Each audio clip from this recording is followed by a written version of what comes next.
কইছিলে তো বাবারে কইছিলে কে কোন নাই মালয়েশিয়া যাওয়ার আগে মুই বিয়ে করতে পারবো না কোন আছে এটা ফাইলেই করছি এটা সম্ভব না তো একটা গান গাইতে পারো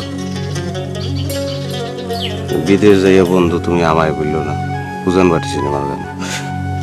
আসো গা অসুবিধা নেই পরেশের দোকান থেকে সিডি কিনে এনে দেবো এখন তো কথা কও না বিয়ের পরে তো কথা কয়ে কইলে জ্বালাই গেল এত সুন্দর জামা কাপড় কই পাবো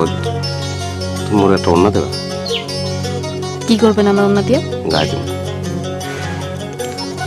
মেশো করলাম চাই রয়েছে অসুবিধা নেই চোখে যায় মাসি তো দেখে মায় ভালো ঠেকে মেশো বাবু জিনিসটা মনে আছে তোমার কোন বিষয়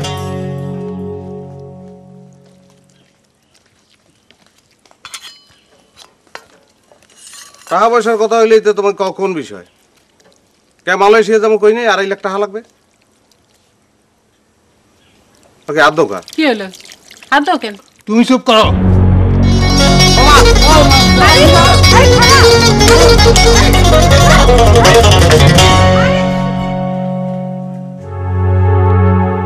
কি পাইছো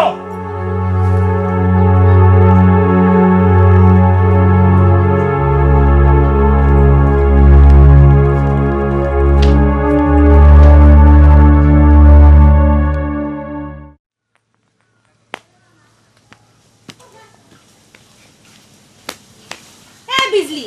তোরা তখন না বলে গেলাম পুষ্করণীতে যাই তো ডুব দিয়ে একটা কথা যদি এই মেয়েটা শুনে অসহ্য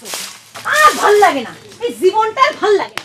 জিন্দেগিতে আর কিছু করার নেই খালি এদের পেছ পেছ যাও আর এদের পিছ পিছ সমস্ত কাজ করো আই সেমডি যাচ্ছিস না যে এই বিজলি আমার হাতে মার না খেতে হলে কিন্তু তুই তাড়াতাড়ি যা বললাম আরে এসব কথাই শুনছে না তোরা তো কতক্ষণ ধরে বলছে পুষ্করণীতে যাই একটু ডুব দিয়ে কথা শুনছিস না কেন আমার হইছে যত জ্বালা এদের খাওন জোগাড় করো রান্না করে খাওয়াও সবকিছু দেখো তারপরেও কোনো শান্তি নেই এই তোর মামা কই গিয়েছে রে গাছের তলায় বসে রয়েছে এই গাছের তলায় বসে বসে জীবন কাটাতে হবে আর কিচ্ছু হবে না জীবনের মা মামা না বলেছিল বিদেশে যাবে বিদেশে যাবে বিদেশ যাওয়া এত সহজ হলে পারে দুনিয়া শুধু লোক চলে যেত বিদেশে এত সহজ না মামা বলেছে আমারে বিদেশে নিয়ে যাবে কতবার বলিস ফরফর ফরফর না করে যা পুষ্করণীতে যা সারাদিন শুধু ফরফর ফরফর আর কিছু করতে পারে না বিয়াদব আমার জীবনটারে ভাজা ভাজা করে দিয়েছে দুইজনে মিলে আমার জীবনটারে ভাজা ভাজা করে দিয়েছে বাপটা তো চলে গিয়ে পাইছে হারামজাদি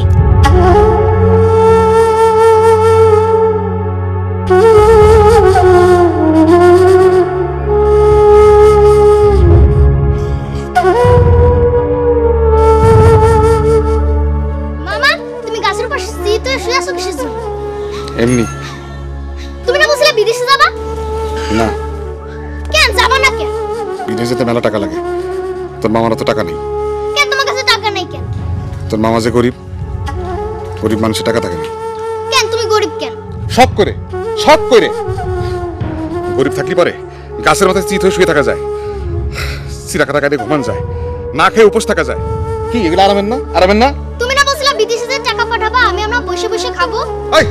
তাহলে বসে বসে খাওয়ার শখ কর হ্যাঁ যা ভাগ